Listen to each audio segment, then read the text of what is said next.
Certain states are experiencing more and more earthquakes, particularly Oklahoma, which has seen a steady rise in earthquakes over the past decade. The cause, well, research points to fracking. Peter Pulikkan is an analyst for Bloomberg Intelligence's energy team, and he joins us now. Great to have you with us. First of all, good morning. Good morning. So what do you think? I mean, is this just telling us all something that we kind of knew, and there's just the scientific data to prove it, or what's going on? This is basically what's happening. The scientific data is catching up with anecdotes. So what's been happening is there's been a growing relationship between earthquakes and oil and gas activity. Now, one of the clear misconceptions that I need to clear up here is that it's the fracking or the hydraulic fracturing that's causing the earthquakes. That's actually not the case. What the culprit really is the wastewater that's being pulled out of these oil and gas wells, trucked some distance, and injected deep underground in disposal wells. That's the real culprit. So it's the removal process. I mean, it is still part of the fracking process. It is causing absolutely these seismic events, but it's not the initial process. It's the byproduct, exactly.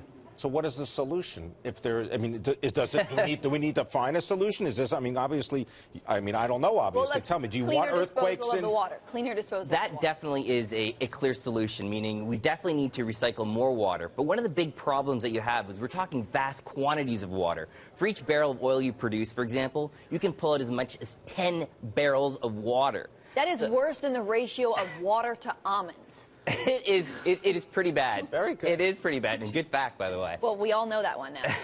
So, and one of the issues with the water that they're pulling out is that it's very saline, which means that it's incredibly salty. It's actually saltier than seawater. So actually using it for productive means is very difficult. Right. So I think the game changer in this space for this issue would be economical desalination. Right now we're not there, but if you could do that, you could then use this wastewater for more productive Well, if you means. could cost-effectively desalinate Well, water, half the world's problems would be solved. That's why it's a game changer. Right, Okay. but you could use the natural gas and the oil that you get out of the fracked well in order to build the desalination plant to clean up the water. All right. Right. Now you're onto something. Realistically, what does this mean yeah. for the future of oil and gas in America? Well, really what it means is a tougher regulatory environment. I mean, the real issues that these companies face from this issue are really twofold. One, like I mentioned, the regulatory environment, and second is really potential lawsuits.